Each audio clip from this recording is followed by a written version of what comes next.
Bonjour à toutes et à tous et bienvenue dans Parole d'experts, les experts qui sont de retour sur le digital en partenariat avec H24 et vous le verrez, vous pourrez nous poser toutes vos questions.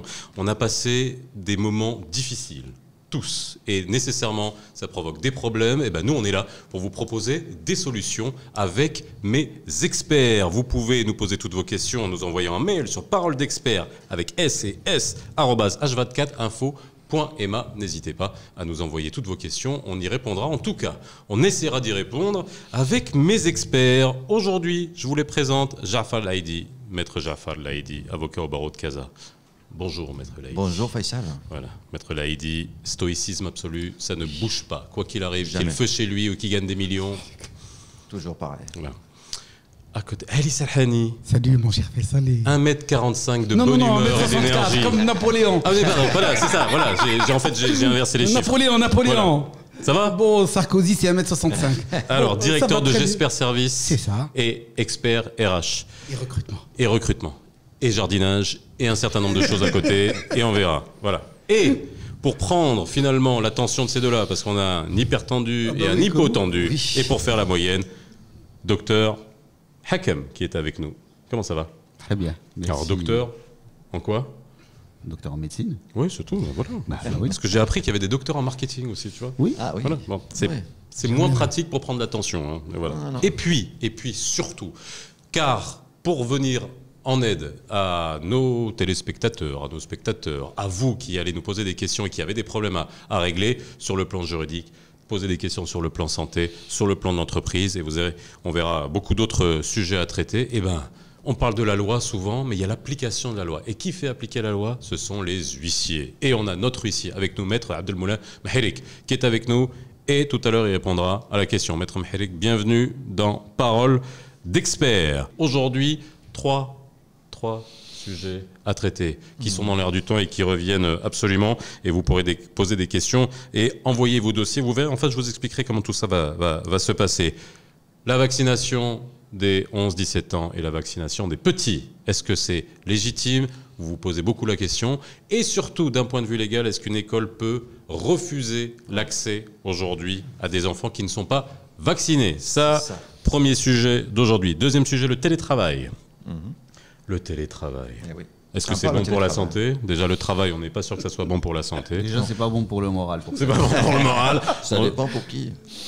Légalement, Légalement. est-ce que c'est encadré? Est-ce que ça pose des problèmes d'un point de vue recrutement, compétences? Et puis, comment on fait constater qu'on dépasse, qu'on fait des heures supplémentaires lorsqu'on est en télétravail? Et enfin, on se tire les cheveux avec les frais de scolarité des écoles privées. Si vous avez vos enfants, si vous avez des enfants déjà, et que vos enfants sont scolarisés dans le privé, eh ben... on a tous été touchés par le Covid, des frais de scolarité qui n'ont pas bougé, qui ont dû être payés. Est-ce que les écoles privées ont le droit de sortir vos enfants de l'école si vous n'avez pas payé? Voilà le programme d'aujourd'hui dans Parole d'experts. On commence par notre premier sujet, la vaccination des enfants. La vaccination des 11-17 ans, et on parle même de la vaccination des enfants de moins de 11 ans, même à partir de 3 ans. Déjà, vous en pensez quoi, là, globalement? Après, on aura l'avis médical de docteur. C'est bien? Oui. Ok, très bien, merci. Il faut faire vacciner les enfants, c'est une maladie, il faut faire vacciner les enfants. Il y a d'autres vaccins obligatoires, hein, donc je ne vois pas pourquoi ça ne serait pas obligatoire. Ali? Étant un partisan de la vaccination obligatoire, quand il s'agit des enfants, la vérité là, j'ai une réserve. J'ai une réserve parce que bon, peut-être que leur immunité n'est pas comme la nôtre. Bon, peut-être que nous, si on nous pique, ça ne marche pas, il n'y a pas de problème. Mais les enfants, il faut qu'on fasse gaffe. Et je crois que mon cher Marwan pourra nous dire ce qu'il en est, parce qu'en aparté, il a su me dire ce qu'il fallait dire, mon cher ami. Parce que ton poids commun avec les enfants, c'est ta taille. C'est pas la règle, comme ça, mais bon, je comprends que tu puisses avoir peur. Il a peur des aiguilles. Docteur? Moi, je dirais très rapidement que mes deux compères ont tous les deux raison, l'un et l'autre, puisque effectivement l'obligation de la vaccination, elle est là. Elle se présente parce qu'il n'y a pas aujourd'hui une autre solution mis à part ça.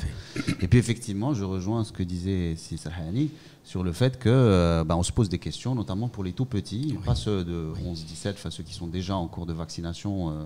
On a quelques éléments de discussion qu'on pourra traiter ensemble, mais ceux qui sont plus jeunes, Aujourd'hui, beaucoup de questions se posent encore et il n'y a pas encore suffisamment d'évidence pour trancher. Encore une fois, je veux juste que les spectateurs comprennent que les informations sur le Covid évoluent de manière Tous les jours. très inhabituelle et que ce qui est véridique aujourd'hui, on ne peut pas savoir si demain l'information va changer ou pas. C'est-à-dire que demain, peut-être qu'on aura suffisamment d'informations pour pouvoir dire que la vaccination pour les enfants, c'est quelque chose de tout à fait banal et qu'elle devrait être admise par tout le monde. Alors, juste, on a beaucoup parlé, comme tu l'as dit, c'est-à-dire on découvre à chaque fois ce qu'on nous a dit peut-être il y a 6 mois et peut-être caduque aujourd'hui. On disait que les enfants, c'était des vecteurs de transmission. Est-ce qu'on est toujours là-dessus Alors en fait, aujourd'hui, on a des évidences qui nous montrent qu'en fait, le pouvoir de contamination d'un individu augmente avec son âge. C'est-à-dire qu'aujourd'hui, on part du principe que ceux qui ont de 3 à 11 ans, 12 ans ne sont pas forcément fortement contaminants, pour plein de raisons, parce qu'aujourd'hui, on remet en question l'idée qui avait été soulevée au démarrage de la pandémie, qui était que si pas de symptômes, probablement pas de contamination. Donc aujourd'hui, on est en train de revenir sur ça. Bon, tout ça, ça reste quand même du domaine de l'expérience, on n'est pas encore sur des évidences concrètes. Donc par contre, à partir de l'âge de 12 ans et plus, la possibilité de contamination via un jeune progresse en fonction de la progression de son âge. Il faut savoir aujourd'hui qu'un jeune plus de 16 ans a potentiellement contaminant. Un jeune de 16 ans a un pouvoir contaminant qui est égal à celui d'un adulte. C'est pour ça que la priorité a été mise dès le débarrage pour ceux qui avaient 16-18. Pardon ? Comment ça se fait c'est une question. C'est une question de taille. Non, c'est une question. Merci mon cher Jafar. C'est une question de. Tu rayonnes. Oui. C'est une question d'abord de progression de la maladie chez ces tranches d'âge et puis surtout la sociabilisation de ces tranches aussi. Alors ça c'est un vrai sujet, la sociabilisation et puis l'impact santé. On en parlera beaucoup dans Parole d'experts bien évidemment. J'aimerais me pencher sur maintenant un point de vue pratique. Aujourd'hui, la vaccination n'est pas obligatoire. Pas du tout. On est bien d'accord. Pas du tout. Pas obligatoire. Ouais.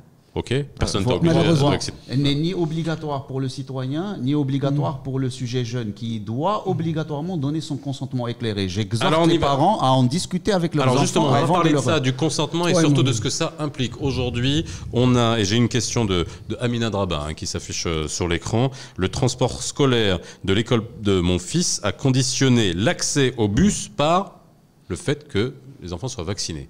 Donc, on peut se dire, ok, c'est pas obligatoire, mais il y a des contraintes. C'est quoi? C'est un billard à 2 bandes. Et là, Jafar, que dit la loi? La loi dit, la vaccination n'est pas obligatoire, c'est clair. Donc, on ne peut pas m'interdire l'accès à l'école parce que je ne veux pas me vacciner, je ne veux pas vacciner mon enfant. Et l'exemple que tu as cité, Faisal, de refus d'accès au transport scolaire parce qu'on n'est pas vacciné, non. Parce que là, ça devient, c'est une obligation déguisée, en fait, détournée. On conditionne l'accès à un service de l'école à une vaccination, alors que la vaccination ne doit conditionner aucun service de l'école. Ça s'appelle comment, ça, d'un point de vue juridique, pour qu'on ne dorme pas idiot ce soir, lorsque finalement on fait un billard à 2 bandes, on vous dit non, c'est pas obligatoire, mais on vous met tellement de contraintes que finalement ça le devient. C'est une discrimination, c'est un obstacle à détourner, mais oui, on dit que ce n'est pas obligatoire et on met d'autres obstacles. Et on discrimine en fait les gens, donc non, c'est totalement inacceptable et il y a des moyens légaux, on verra tout à l'heure avec Sim Kherer, pour constater ce genre d'abus, parce qu'en définitive c'est un abus. Toi, qu'est-ce que tu en penses? Non, moi ce que j'en pense, je reviens à ce que a dit Marwan tout à l'heure, c'est docteur Marwan, c'est qu'il y a une tranche de population, pour moi je vais vous le dire crûment, à qui il faut qu'on foute la paix. Ces gosses de 3 ans jusqu'à 10 ans, quelque chose comme ça, qu'on leur foute la paix. Ça m'a qu'on ne s'amuse pas à se dire que bon, il faudrait les vacciner. Qu'est-ce que tu appelles leur foutre la paix?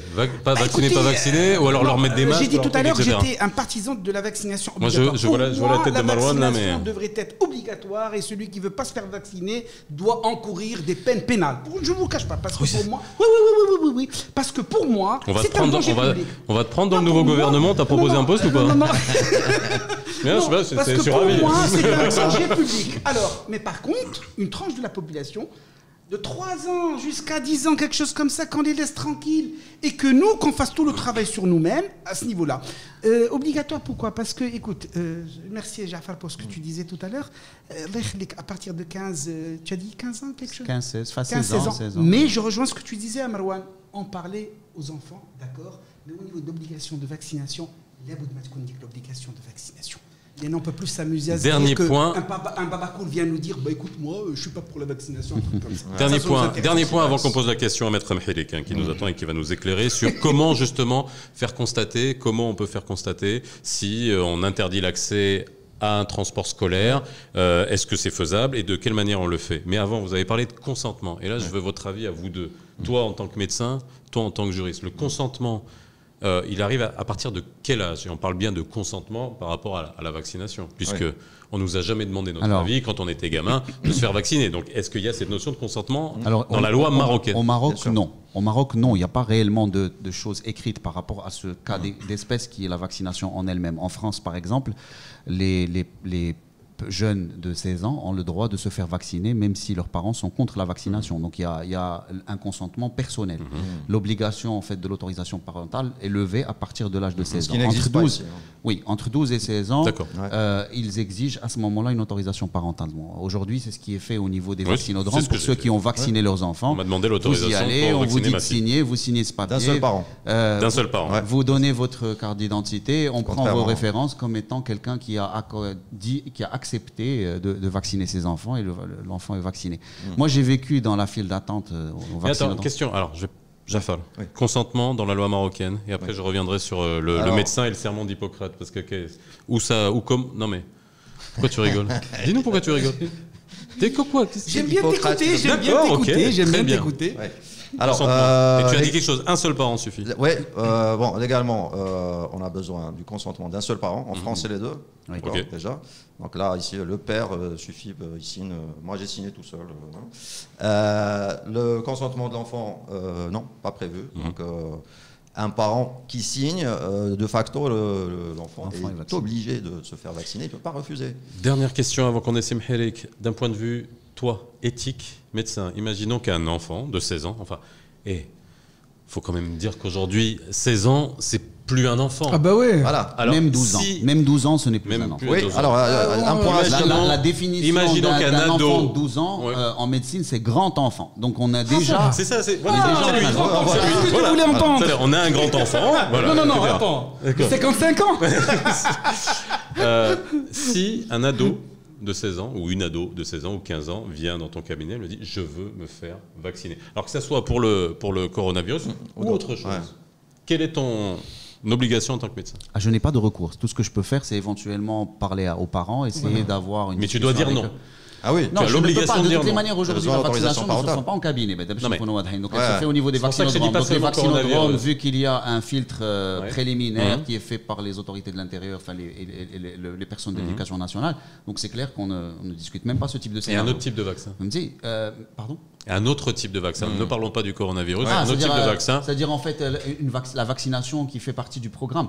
Alors déjà, la première des choses, c'est qu'au Maroc, on a une obligation légale de vacciner tous les enfants par le BCG. Alors on a beaucoup de voix qui se lèvent en disant on nous demande de vacciner les enfants, mais on vous demande de vacciner vos enfants dès le démarrage, sinon vous n'avez pas le livret de famille. Donc d'abord, la première des choses, c'est qu'il faut d'abord se mettre dans ce contexte-là. Ensuite, les enfants sont vaccinés par une vingtaine de vaccins différents en fonction s'ils sont dans le programme public ou dans le programme privé. Il y a un nombre de vaccins qui est incalculable. Vous avez même des mix de vaccins. Vous avez des vaccins qui contiennent 6 vaccins d'un coup qu'on va administrer à l'enfant. Donc c'est clair qu'aujourd'hui, l'idée d'utiliser un vaccin n'est pas ce qui pose problème. Mais l'idée de faire participer l'enfant de 12 ans à 16 ans... C'est ce que je voulais dire, au consentement ou un acte médical ou qui viennent dans un cabinet. Aujourd'hui, la médecine d'aujourd'hui est une médecine qu'on appelle la médecine 5P. C'est-à-dire qu'elle doit être prédictive, préventive, personnalisée, participative et prouvée. Stop! Redites-moi ça, très vite. Personnelle, prédictive, personnalisée et prouvée. Non, c'est les 5. Donne-moi les 5. On va voir si tu écoutes. Je fais attention. Très bien, non, tu n'écoutes pas. Tu n'écoutes pas. Tu n'écoutes pas. Voilà. Et donc le point participatif n'indique pas que la participation du patient ne se fait que si le patient est adulte majeur. La participation du patient peut se faire même quand il est... Quand vous avez un enfant de 12 ans qui fait pipi au lit et que vous avez envie de l'aider pour qu'il ne puisse plus faire pipi au lit, vous ne passez pas par ses parents, vous travaillez sur lui, vous travaillez sur sa façon. J'écoute, tu m'as dit d'écouter. J'écoute, Marouane. D'accord. J'écoute, tu On m'as peut dit en discuter plus tard en haut. On va passer du pipi au lit à notre huissier qui va nous expliquer comment faire constater si... Et pour répondre à la question de Amina de Rabat, comment vous faites constater et à quoi ça sert aussi si le transport scolaire organisé par votre école refuse l'accès à votre enfant au bus parce qu'il n'est pas vacciné. C'est le moment de mettre une دونك جوابا على سؤال ديالك اخي فيصل، ما هي الحقوق ديال الاباء واولياء التلاميذ بهذا الخصوص فيما يخص اجباريه التلقيح، وما هي الحقوق اللي كتعطى لهم؟ بالنسبه لهاد الناس هادو كيمكن لهم يستعانوا بخدمات المفوض القضائي الويسير دو جوستيس، ويمشيو لهاد المعاهد ويمشيو لهاد المدارس سواء خصوصيه او عموميه، ويشوفوا معاهم في عين المكان علاش هاد المؤسسات تيمنعوا الاطفال ديالهم من الصعود الى وسائل النقل ثم من الالتحاق بالفصول، يعني بفصول الدرس باقسام الدراسه.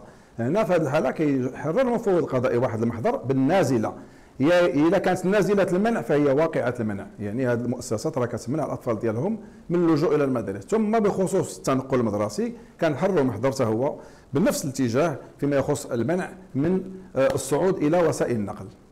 دونك السي علي الى منعوك من الصعود الى وسائل النقل، الى منعوك من الدخول الى المدرسه، فيمكن لك تستعمل الخدمات ديال المفوض.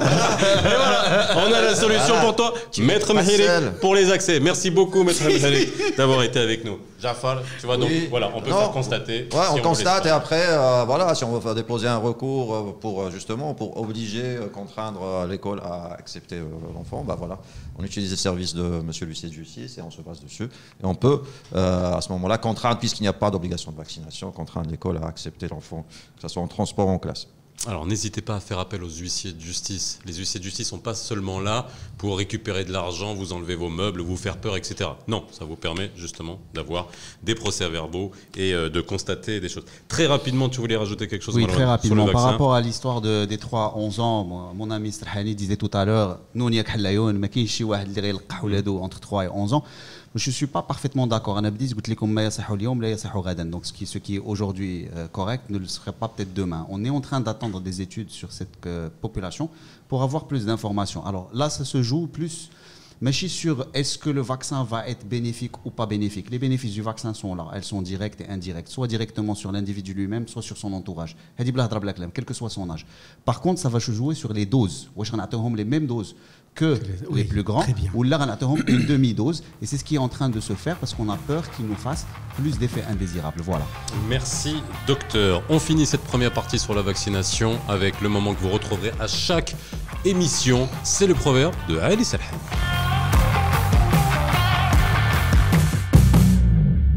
Alors, mon proverbe préféré concernant cette situation de vaccination, pour ceux qui vous disent que là je ne me vaccine pas, etc., ceci parce que cela, il y a un proverbe marocain que j'adore, les bras c'est des Ali Bouraleb,